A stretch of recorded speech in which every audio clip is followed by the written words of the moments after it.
porque no entró más nadie.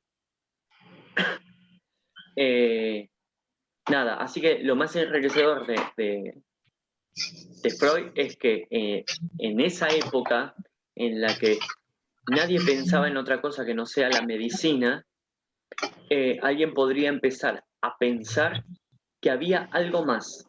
Es como ahora, a ver, sin ir más lejos, es como ahora con las terapias alternativas, ¿sí?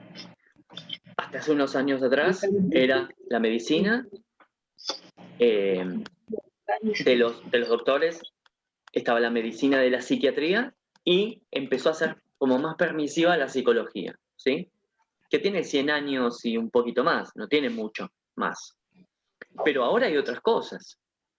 Empezaron a dar cuenta de que el sujeto es algo más, además de la psiquis y de ese cuerpo, que hay otra cosa más, que no estaba tan lejos de su pensamiento. Jung fue más reflexivo sobre esas cosas y esto de que el espíritu también tiene que ver con otra cosa más que lo que decían los griegos sobre el espíritu. Que el espíritu tiene que ver con esta cuestión, a ver, de las energías, ¿sí? De que el cuerpo emana energías, que el pensamiento emana energías, y que ahora eso se relaciona con este aparato psíquico y con la forma en que nos relacionamos con el cuerpo y con la forma de relacionarnos con el otro cuerpo y con la otra psiquis, y, ¿no? Y se va ampliando el espectro. Por eso yo siempre aconsejo a los alumnos de que no se queden en el recorte de lo que estudian. Hay otro mundo afuera, porque si no se quedan siempre como, digo yo, en la Belle Époque, se quedan como atrás. Y la verdad que está bueno que uno, por más que al principio suene como loco, está bueno que vaya más rápido, vaya actualizándose. Porque si no, después cuando viene la actualización, uno ya quedó viejo. Esas ideas quedaron viejas, como pasa con muchos psicoanalistas que están casados con el psicoanálisis y no comprenden otra cosa. Cuando en el resto del mundo el psicoanálisis ya se usa, pero ya quedó desactualizado. Porque hay muchas otras corrientes que vinieron a dar explicaciones a otras cosas, que una cosa no quita la otra. El psicoanálisis sigue funcionando las cosas como dice el psicoanálisis, porque no hay otro que lo haya rebatido, pero hay otra cosa más. Las cosas se van agregando, no se van restando. Pero bueno, nosotros hoy vamos a hablar de las teorías sexuales, ¿sí? Freudianas, psicoanalíticas, y entra un poco esto que hablábamos antes de la época y demás. Y cuando digo la época es porque recuerdan que Freud fue el primero que habló de que los niños tenían sexualidad. Y eso fue un cachetazo a la sociedad donde unían sexualidad con genitalidad. Y donde no podían ver otra cosa que la sexualidad iba acompañada absolutamente con alguna acción primaria, ¿sí? Con esto de la reproducción. Pero era todo de la boca para afuera, porque en el andar, en los hábitos, el ser humano ya mostraba de que no tenía que ver con la reproducción, no tenía que ver con el acto en sí mismo, tenía que ver con algo más que sucedía con anterioridad y que quedaba fijado en el aparato psíquico, ¿sí? Que podía tener dos variantes la sexualidad, que podía ser móvil o fija, que podía pasar de objeto en objeto o que podía quedar fijada en un objeto determinado.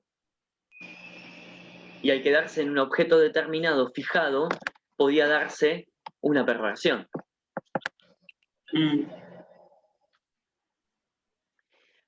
Para poder hablar de sexualidad, Freud habla a partir de... Sí. Perdón que moleste, pero hay un micrófono prendido. Me parece que es Lorena. No. Ahí está, sí, es Lore. Ahí está. Perdón, ¿eh? Igual sepan que si quieren preguntar, lo abren y pregunten, ¿eh? No pasa nada. Freud, para poder dar cuenta de esto, primero empieza a hablar de pulsión, que es lo que ya vimos, y empieza a utilizar otro término que es libido, ¿sí?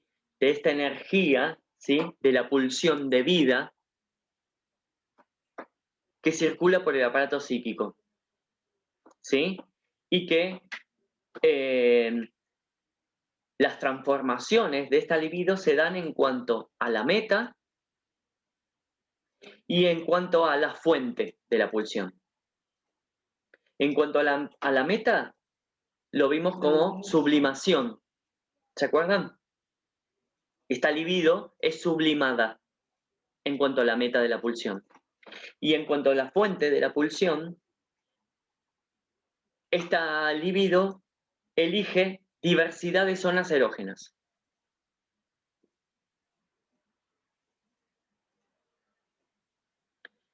Y como tiene que ver con la pulsión de vida, esta es la primera parte de las pulsiones, recuerden que es pulsión de vida, pulsión de muerte, pero hasta entonces no hablaba de pulsión de muerte, solo hablaba de pulsión de vida, dividida en sexuales y yoicas.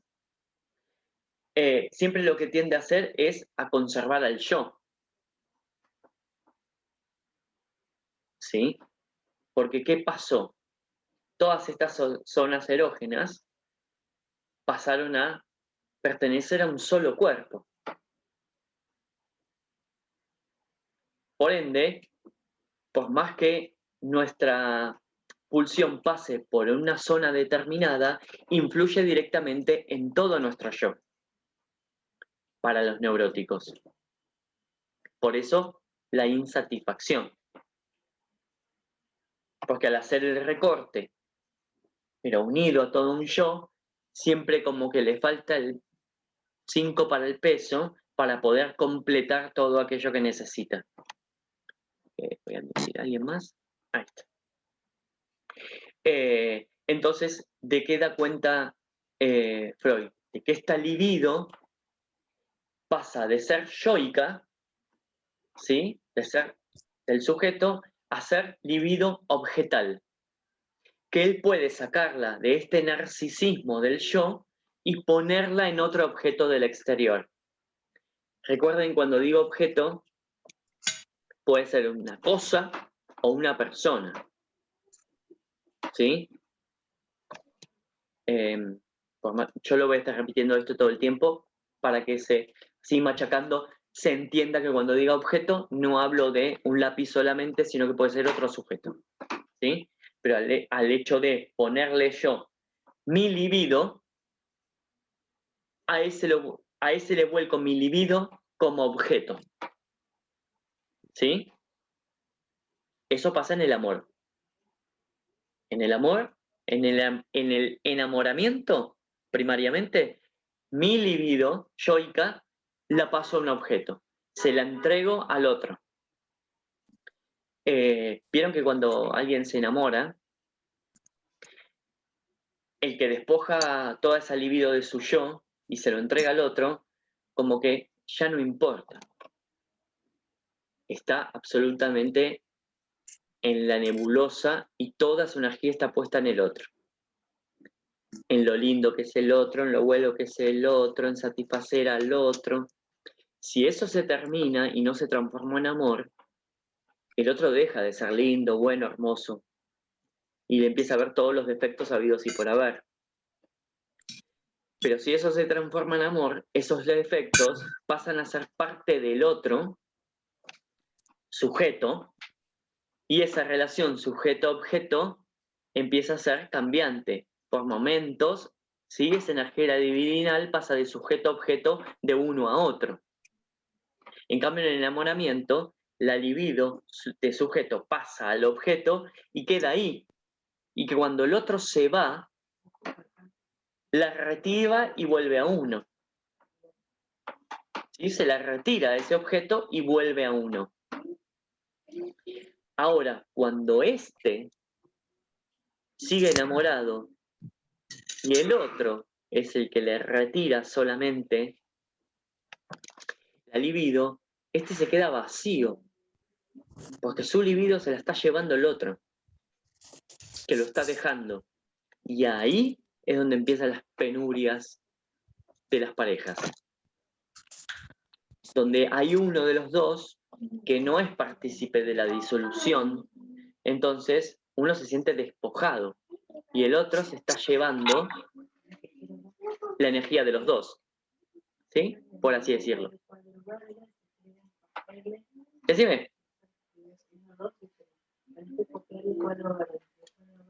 Eso significa, por ejemplo, cuando uno dice que se tiene que desinvestir, puede ser un término el objeto de amor. Sí, tal cual. Pasa con sí. También cuando uno pierde, tiene una pérdida, ¿no? Sí, cuando habla de investidura, tiene que ver con eso, con la libido. Sí, vas a escuchar varios términos. Sí, la investidura, la desinvestidura y la contrainvestidura. Ah, ok. Sí. Okay. Sí, pero cuando escuches tiene que ver con eso. Okay. Porque yo le estoy dando a ese objeto una investidura de un sentido propio. ¿Sí? Lo estoy ayornando de algo que eso significa para mí. ¿Sí? Porque recuerden que tiene que ver todo con la libido y las representaciones. Entonces yo necesito representar a ese otro con algo, con algún nombre. ¿Sí? Entonces, ¿qué hago? Lo invisto de determinadas características. A todo el mundo le debe haber pasado de que cuando se enamoró, ahora les voy a contar una anécdota muy graciosa, lo ve casi perfecto al otro. Y después se empieza a dar cuenta de que no es perfecto. Pero hay gente que lo tolera y hay gente que no. El que no lo tolera, se termina la relación. El que lo tolera, se transforma. Hay una contrainvestidura y se transforma en amor. Yo tenía una compañera en el secundario, era muy gracioso, que salía con un chico que tenía presbicia. ¿Sí? Presbicia era visco. De un ojo, no de los dos. Claro, nosotros se lo notábamos. Pero ella estaba enamoradísima. Nosotros no le decíamos nada, nada, nada, nada, nada. En una de las conversaciones, después de que pasaron determinados meses, se pelea con él y entre su discurso que cuando dice, además yo soy una boluda por esto, por lo otro, dice, encima, ¿vieron que era visco? En ese momento se dio cuenta que era visco. Antes no se daba cuenta. Antes no podía darse cuenta. Se dio cuenta en el momento en el que él le retiró a ella su libido y ella se quedó despojada de todo eso, porque ella también se lo había entregado. Entonces era lo que hablábamos anteriormente. Ella, como todavía estaba enamorada de él, transforma esa energía en odio, ¿sí? Y empieza a ir contra él, porque necesita mantener esa relación vigente, hasta que, bueno, uno hace su proceso y después verdaderamente lo rompe. Hay gente que pobre no la puede romper nunca, pero normalmente se rompe, aparece otro, entonces uno puede, ¿no? Poner de nuevo esa libido en otra cosa, o, a ver, puede sublimar, o puede, no sé, ponerse a ocuparse de uno mismo, darse cuenta que no, la importancia está en uno, y entonces uno empieza a cuidarse de nuevo. Vieron que hay muchas parejas que cuando termina se ve mucho en las mujeres que de repente aparecen con el pelo corto, con un look nuevo. De repente se cortaron el pelo, se tiñeron de otro color totalmente distinto, ¿no? Empiezan y dicen, no, y dice, pero cuando estaba no hacía eso, y no, porque estaba la importancia en el otro.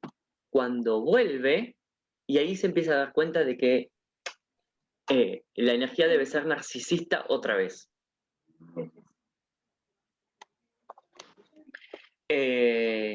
Bueno, nada, para continuar con lo de la sexualidad infantil. Entonces, esta libido tiene dos características, como yo había dicho. Es la movilidad y la fijación, que da casualidad de que son opuestas. ¿Sí? La libido puede o moverse de objeto en objeto, o la libido puede fijarse en un objeto.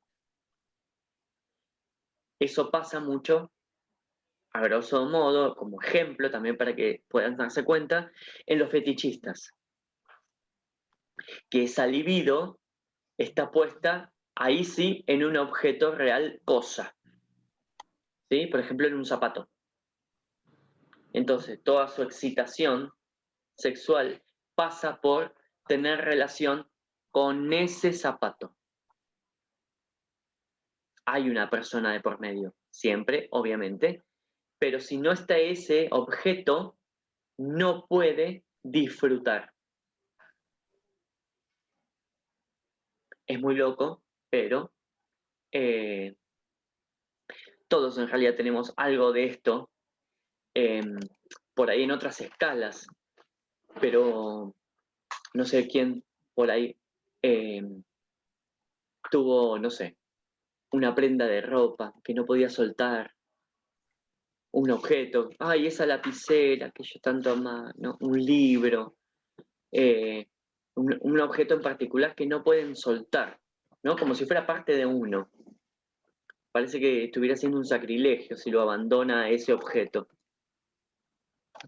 Profe, yo Sí. tengo a mi papá que tiene un auto que es del año de no sé cuándo y siempre dice, yo lo voy a hacer andar. Y lo arregla, le pone, le saca, pero no lo anda, o sea, no anda nunca ese auto. Y pasó de un lugar, de un garage, de otro, de otro, de otro. Así, yo creo que más de 40 años. O sea, yo de que tengo uso de razón, ese auto anda con él para todos lados, que Y no es, anda, y es pero genial, y es genial porque es como las personas. En algún momento debe haber funcionado, pero ya no. puede ser. Y hay que hacerlo funcionar. ¿Qué más parecido, no, a nuestra sexualidad? Hay que hacerlo funcionar. Y empecinarse en, como vos decís, no por nada las palabras, recuerden que las palabras tienen peso. Meterlo acá, meterlo allá, meterlo acá, meterlo allá, pero hacerlo funcionar.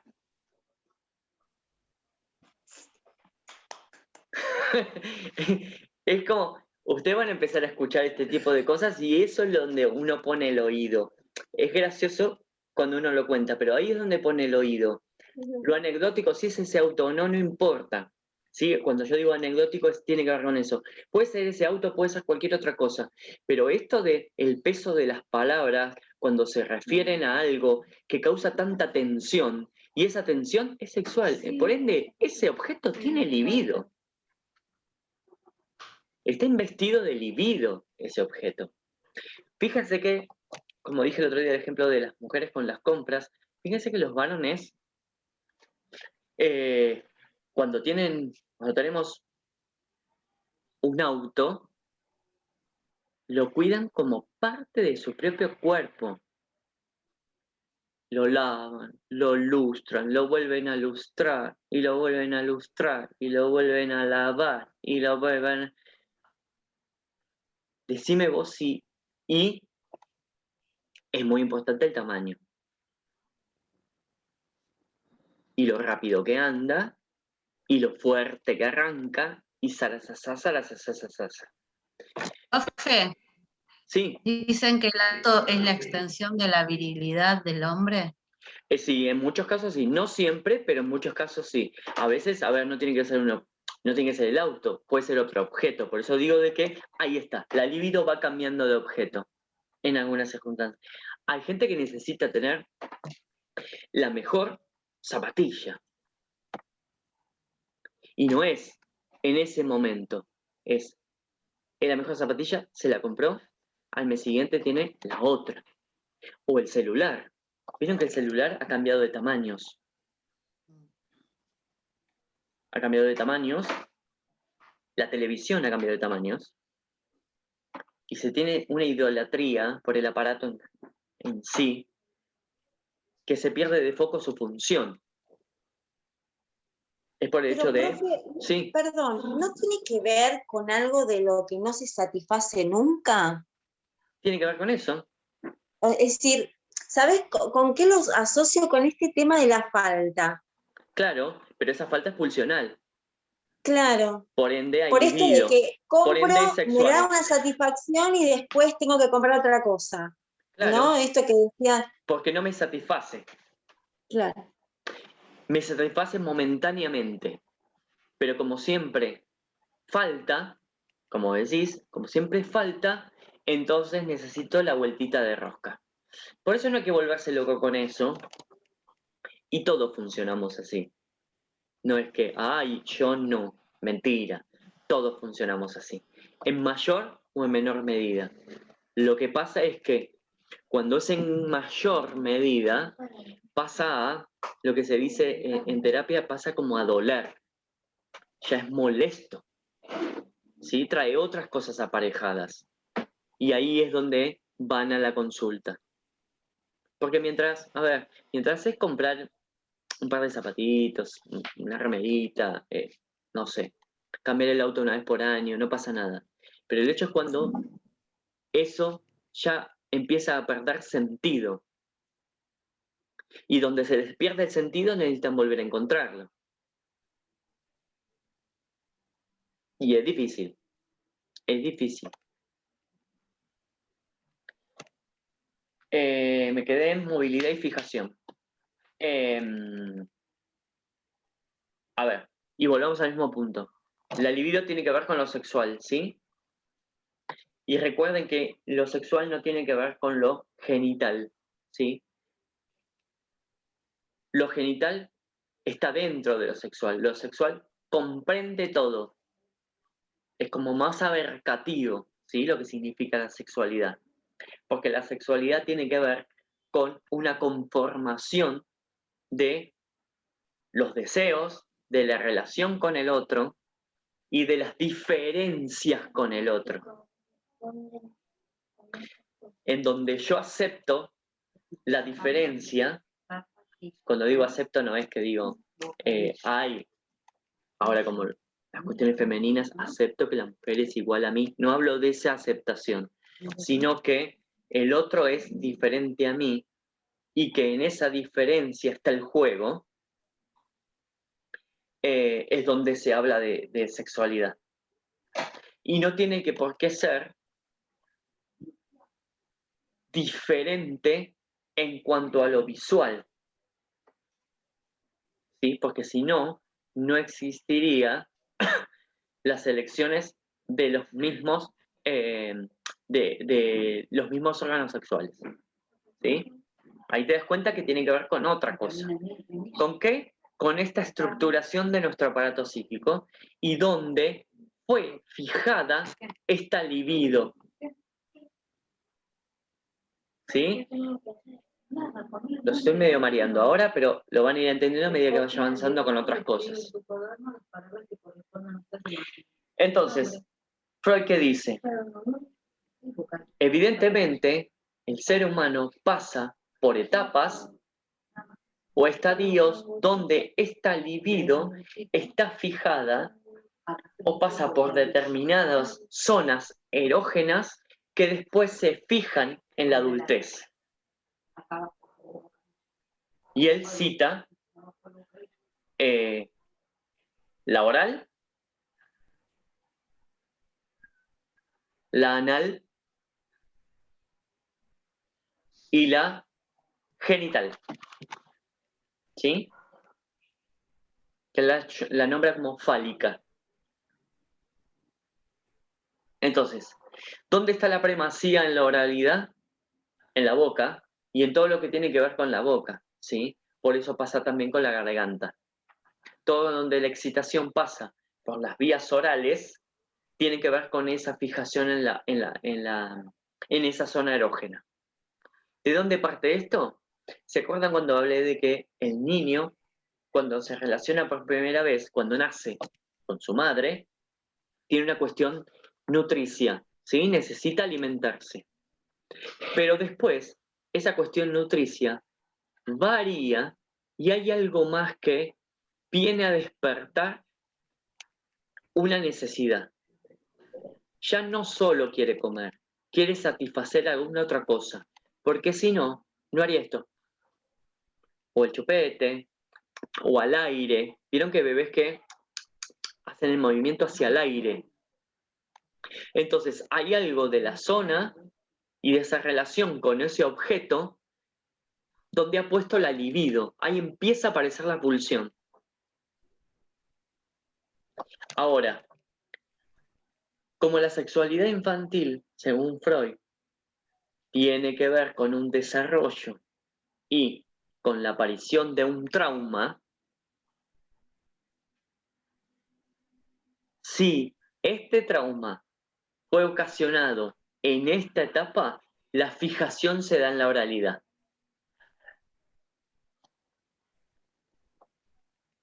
¿Sí? Según donde el trauma se desarrolló, es donde la fijación se instala.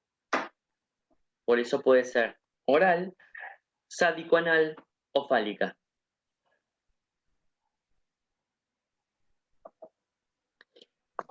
A ver, ustedes conocerán como los mayores por ahí, como síntomas de esta cuestión oral, el fumar, el tomar, no el comer.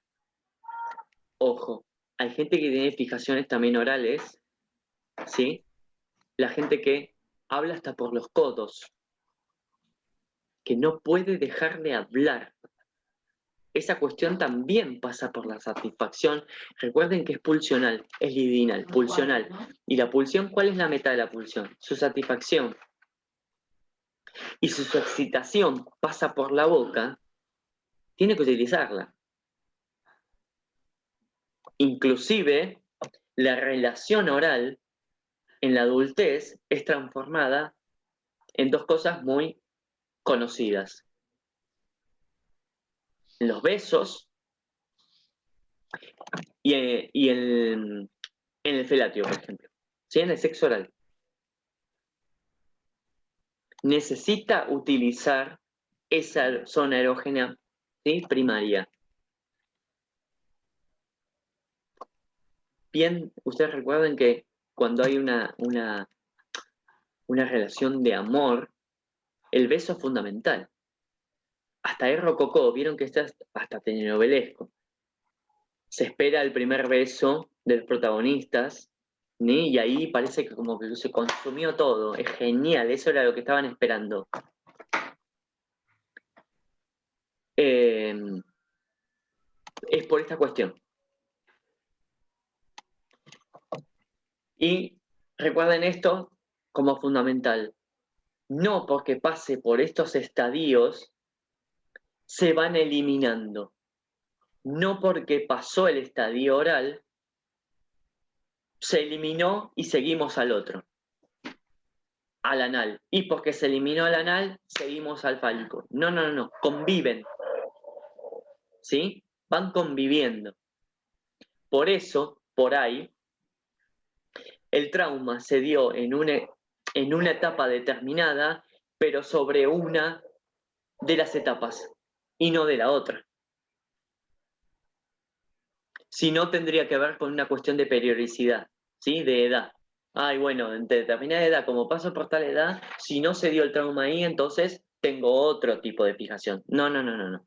Como son simultáneas, ¿sí? Y no cesan una con la otra, es que la fijación se puede dar en cualquiera de las tres, en cualquier momento. Profe, Sí. por ejemplo, los chicos que se chupan el dedo Ujú. ya son adolescentes. Eso es Sí, trauma.